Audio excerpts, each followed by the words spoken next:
Demographic composition of India, ये जो chapter है समझ लो ज्यादा बड़ा चैप्टर नहीं, लेकिन इसको आप लोग एकदम ध्यान से सुनो क्योंकि वो बहुत ज्यादा इंपॉर्टेंट चैप्टर है। आपको अगर ओन व्यू में आंसर लिखना रहेगा तो आप समझे रहेंगे तो इसमें आराम से लिख सकते हो। अब डेमोग्राफिक मतलब समझ लो, डेमोग्राफिक मतलब क्या होता है? डेमोग्राफिक मतलब होता है जनसंख्या। जनसंख्या कॉम्पोजिशन मतलब संशोधन। अब हम लोग इसके जनसंख्या संशोधन के ऊपर देखने वाले। अब जनसंख्या में समझ लो क्या क्या चीज आते हैं। जनसंख्या मतलब जो आता है अपना समझ लो इसके अंदर दो चीज आते हैं। पहला तो एक जेंडर रहता है, अब उसी जेंडर में एक आता है मेल, एक आती है फीमेल। ये अपना जनसंख्या हो गया। इसी के बारे में हम लोग पूरा कॉम्पोजिशन करने वाले। क्या कॉम्पोजिशन करने वाले हम लोग इसके बारे में कि हम लोग इसमें पढ़ने वाले स्टडी ऑफ साइज, पॉपुलेशन का साइज कितना वो पढ़ेंगे, ग्रोथ के बारे में पढ़ेंगे, एज के बारे में बोलते चलो, कोई अगर बोल रहा है तो बोलते चलो। ज्योग्राफिकल डिस्ट्रीब्यूशन, वेट हाँ, ज्योग्राफिकल लिटरेसी, मोर्टालिटी रेट। हाँ वेट एक मिनट, बोलते लाइन से चलते रहो, ज्यादा तेज नहीं लिख पाऊंगा। लिटरेसी,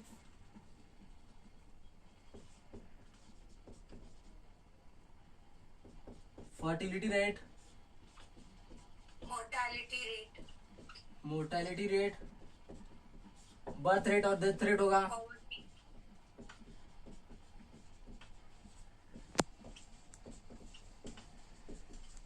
पर कैपिटा इनकम होगा और एम्प्लॉयमेंट हाँ लेवल्स, एम्प्लॉयमेंट एम्प्लॉयमेंट लेवल और पॉवर्टी। ये सब चीज में पूरा डेमोग्राफिक कॉम्पोजिशन को हम लोग पढ़ेंगे कि वहां का समझ लो एक हम लोग एक स्पेसिफिक एरिया के बारे में पढ़ रहे हैं। ये समझ लो यहाँ का एक स्पेसिफिक एरिया है, समझ लो ये इस एरिया का नाम मैंने ए दे दिया है। अब हम लोग जानेंगे कि ए एरिया कितना बड़ा है, इसके साइज के बारे में हम लोग पढ़ेंगे। इस एरिया में कितना ग्रोथ हो रहा है उसके बारे में देखेंगे। इस एरिया में कितने एज वाइज लोग ज्यादा, कितने एज वाइज लोग कम वाले हैं। जैसे एज वाइज देखते तो आप लोग चाइल्ड का देखते 0 to 6, उसके ऊपर एडल्ट में आ जाता है 16 to 18, फिर ऐसे मतलब धीरे धीरे चाइल्ड के हिसाब से आप लोग देखेंगे, एज के हिसाब से देखेंगे। उसके बाद वहां का ज्योग्राफिकल कंडीशन देखेंगे, फिर वहां का मोर्टेलिटी और फर्टिलिटी रेट देखेंगे। ऐसा ऐसा चीज हम लोग एक एरिया के बारे में देखेंगे, इसको बोलते हैं डेमोग्राफिक कॉम्पोजिशन ऑफ इंडिया। तो हम लोग इंडिया के बारे में देखने वाले हैं।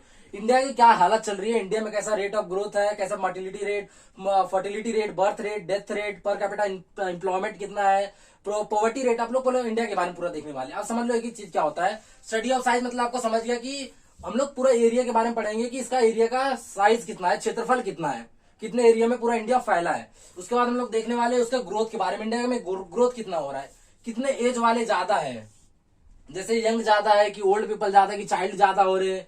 ज्योग्राफिकल डिस्ट्रीब्यूशन के बारे में बात कर रहे हैं कि ज्योग्राफिकल डिस्ट्रीब्यूशन मतलब कहाँ कहाँ कैसे कैसी हवाई, कैसी कैसी बारिश, कैसी कैसी रेतीले जगह, उसके बारे में, कैसे पहाड़ी एरिया, उसके बारे में देखने वाले।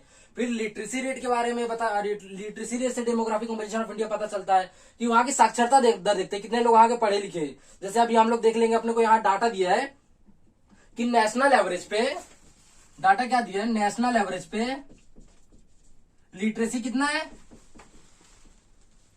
74% है। और स्टेट के हिसाब से देखेंगे तो हाईएस्ट कितना है, 93.9। केरला का कितना है लिटरेसी रेट, 93.91% है। और लोवेस्ट कहाँ पे लिटरेसी रेट, लोवेस्ट कहाँ पे है, बिहार में है 63.4%, ऐसा समथिंग है। 63.82%। ये लिटरेसी रेट देख लिए हम लोग, कहाँ देख लिए, नेशनल लेवल पे देख लिए। उसके बाद स्टेट लेवल पे देख लिए, स्टेट लेवल में कहाँ पे हाईएस्ट लिटरेसी रेट है, उस स्टेट लेवल में कहाँ पे लोवेस्ट लिटरेसी रेट है। सेम उसके बाद पॉवर्टी का भी दिया है। पॉवर्टी सबसे ज्यादा नेशनल लेवल पे पॉवर्टी कितना है, 26% है नेशनल लेवल पे। उसके बाद state with lowest, state with lowest Goa में, गोवा में कितना परसेंट है लीटर पॉवर्टी रेट, 4% है। और हाईएस्ट कहाँ पे, सबसे ज्यादा गरीबी कहाँ पाई जाती है, उड़ीसा में 5% गरीबी पाई जाती है। सेम आपको सेक्स रेशियो भी दिया है, सेक्स रेशियो दिखा जाए, सेक्स रेशियो नेशनल लेवल पे कितना है? 940 पर 1000 मेल। अभी मैं बताता हूँ आपको सेक्स रेशियो होता क्या है। पहले एक बार आप लोग डाटा लिख लेते हैं, उसके बाद स्टेट विथ लोएस्ट कितना है?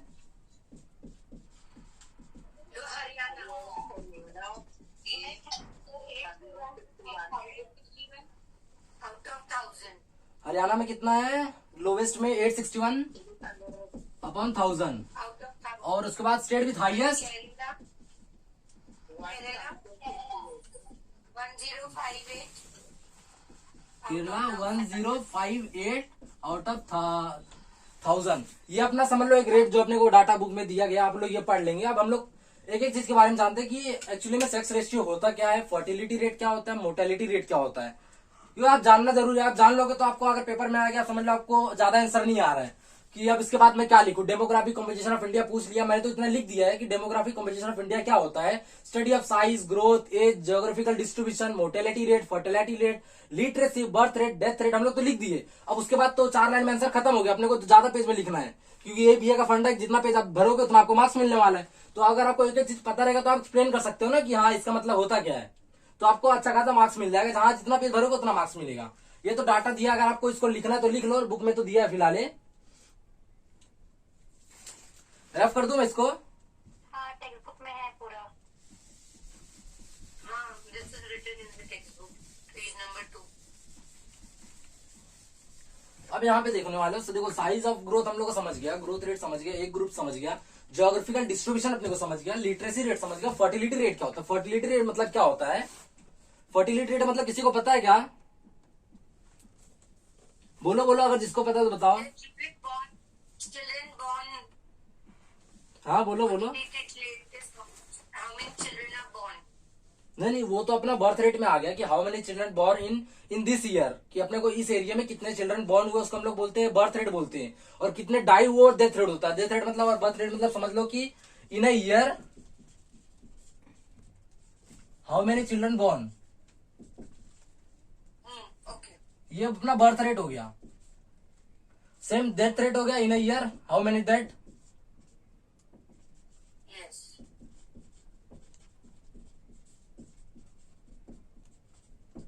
इन अ ईयर। अब फर्टिलिटी रेट और मोर्टेलिटी रेट क्या होता है मालूम आपको? फर्टिलिटी रेट मतलब होता है, किसी को पता है क्या? कोई गेस करेगा?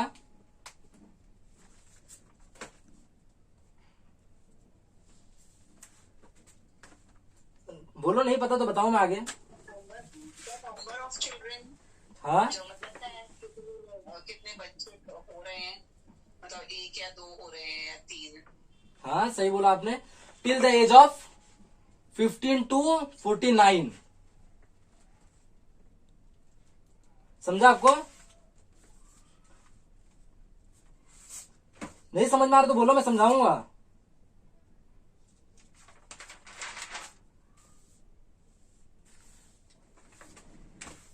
हेलो, बोलो आप। हाँ बोलिए। अभी पहले आप समझ लो सेक्स रेशियो क्या। सुनो, इधर पे अपने को डेमोग्राफिक कॉम्पोजिशन पढ़ने के लिए हम लोग को पहले अंडरस्टैंड करना, डेमोग्राफिक कॉम्पोजिशन पढ़ने के लिए हम लोग को पहले अंडरस्टैंड करना पड़ेगा। स्लो है। क्या हुआ? सर आपको नहीं।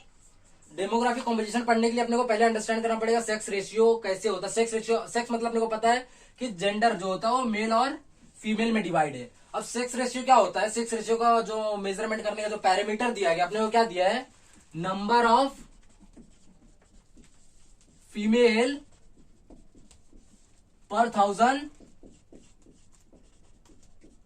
मेल। ये अपना सेक्स रेशियो का मेजरमेंट करने का पैरामीटर अपने को दे दिया है। अब सेम एज फर्टिलिटी रेट मतलब क्या होता है? फर्टिलिटी रेट मतलब क्या होता है कि one women till the age of 15 to 49, जो चाइल्ड बियरिंग का एज होता है 15 to 49, उसके बीच में एक वुमेन कितने बच्चे को बियर कर रही है, कितने बच्चे को बर्थ कर रही है।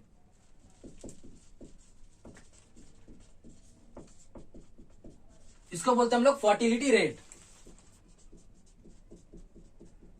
फर्टिलिटी रेट कि one women till the age of 15 to 49 how many, मतलब हाउ मेनी बर्थ, कितने बच्चे को इसमें बर्थ किया है till the age of 15 to 49, इसको हम लोग बोलते हैं फर्टिलिटी रेट। चाइल्ड वो भी लाइव बर्थ, हाँ इतना याद रखना, लाइव बर्थ, ये लाइव को याद रखे लेना, लाइव बर्थ कितने की है उसको बोलते हैं हम लोग फर्टिलिटी रेट। सेम अगर वो बच्चा विद इन 1 ईयर, वही बच्चा समझ लो जो लाइव बर्थ है, समझ लो विद इन 1 ईयर अगर उसका डेथ होता है, वो कंसिडर होता है किसमें, मोर्टेलिटी रेट। Mortality rate. समझा ना आपको डिफरेंसेस बिटवीन क्या होता है, फर्टिलिटी रेट क्या होता है और बर्थ रेट में क्या डिफरेंसेस है, और मोर्टेलिटी और डेथ रेट में क्या डिफरेंसेस है, इतना समझा आपको। यस हाँ सर। अभी समझ लो कि पर कैपिटा इनकम क्या होता है, इनकम यहाँ नहीं लिखा हूं मैं, पर कैपिटा इनकम क्या होता है। पर कैपिटा मतलब समझ लो कि यहाँ पे ये अपना एक एरिया है, ये एरिया है, इसमें 5000 लोग रहते हैं, समझा। अब 5000 लोग समझ लो यहाँ पे रहते हैं, 5000 पीपल रहते हैं। अब इनका टोटल इनकम 50,000 लिखा तूने। 50,000 नहीं 5000 लिखो। इनका टोटल इनकम जो है, पूरा टोटल इनकम इनका आ रहा है समझ लो 50 लाख, नहीं 5 लाख पकड़ो, ज्यादा मत पकड़ो, इतना समझ लो उनका टोटल इनकम कितना आ रहा है, 5 लाख रुपीज आ रहा है। तो हम लोग को पता कैसे चलेगा कि आप लोग total number of people upon total income करेंगे तो अपने को मिल जाएगा पर कैपिटा इनकम, कि टोटल कितना इनकम एक बंदे के लिए आ रहा है। 5000 अपॉन क्या बोलते हैं 5 लाख करेंगे तो समझा, इसको हम लोग बोलते हैं पर कैपिटा इनकम, की पूरे क्षेत्र में मिला के कितने नंबर ऑफ पीपल है और वो कितना मिला के टोटल उस एरिया को कितना इनकम दे रहे, जिसको काउंट हम लोग करते हैं जीडीपी में। जो अपना जीडीपी निकलता है, जो बजट आता है, तो अपना ग्रोथ डोमेस्टिक क्या बोलते हैं इसको, जो जीडीपी अपने को पता चलता है इंडिया का कि इतना जीडीपी है उतना जीडीपी, तो अपने को इससे ही पता चलता है कि इंडिया में इतने पीपल है और उनका इतना इकोनॉमी है, इतना उनका डेली मंथली मतलब एनुअल सैलरी है, तो उनसे पता चल जाता है कि जीडीपी कितना है। तो ये अपना पर कैपिटा इनकम। और एम्प्लॉयमेंट लेवल आपको पता है और पॉवर्टी भी आपको पता है, जो हम लोग एक बार देख लिए कि पॉवर्टी रेट कितना है, पॉवर्टी रेट कितना लोएस्ट है, कितना हाईएस्ट है, कौन से स्टेट में, इतना समझा आपको। तो अब इतना अगर किसी को स्क्रीनशॉट मारना तो मार लो।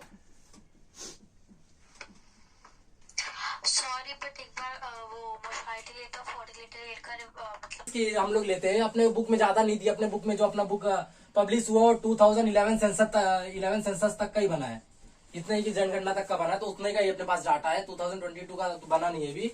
तो क्या दिया 1950s में जो अपना फर्टिलिटी रेट था, चाइल्ड बियरिंग रेट था, कि एक वुमेन इतने बच्चे को जन्म दे सकती है, वो था 5 चिल्ड्रन। कितना था, 5 चिल्ड्रन था। फिर 1970s में वो हो गया 4 चिल्ड्रन, और अब जाके इन 1919 जो कुछ समय पहले गया 1919, उस समय हो गया था अप टू 3 चिल्ड्रन तक का हो गया था। अब इसके पीछे भी कारण है कि इतना मतलब कम क्यों, देखो कोई भी चीज ज्यादा होना समझ लो तो नुकसानदायक ही है, तो अब इतना गिर रहा तो समझ लो अच्छा, लेकिन इसके गिरने का पीछे कारण क्या है, पहला गिरने के पीछे देखो कारण क्या, सब याद रखो जो मैं बता रहा हूँ पॉइंट याद रखो, कि ये जो फर्टिलिटी रेट गिरा है ये तो बात अच्छी बात है कि गिर रहा है, तो इसके पीछे का कारण क्या है, पहला कि एजुकेशन, जो उनको एजुकेशन दिया जाता था, कि बताया जाता था कि सही क्या गलत है, अच्छा मतलब कितने बच्चे रहने चाहिए कितने, तो ये एजुकेशन के ऊपर आ गया। सेकंड की सेल्फ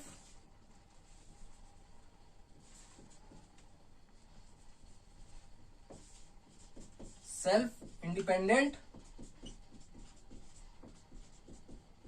वुमेन, जो सेल्फ इंडिपेंडेंट वुमेन थी वो अपने जो सेल्फ इंडिपेंडेंट वुमेन थी वो सोचते कि मैं अपना मतलब जो भी मेरा सपना, मैं अपने सपने को खुद परस्यू करूंगी, खुद उसका मतलब खुद उसके पीछे खुद जाऊंगे, अपने सपने को मतलब पाना है उनको। तो सेल्फ इंडिपेंडेंट होने के कारण वो क्या करती थी, पहले बच्चे को जन्म नहीं देती, और ज्यादा बच्चों को पहली बात तो जन्म भी नहीं देती थी, वो अपने काम में लगी रहती थी और खुद का ही डेवलपमेंट करने में वो अपना काम करती थी।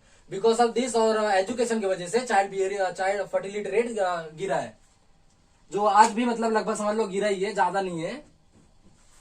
अब देखो गांव में तो आजकल देखते हो घर में किसी के 5 बच्चे रहते, किसी के 4 बच्चे रहते, तो बिकॉज ऑफ एजुकेशन उनको पता नहीं है,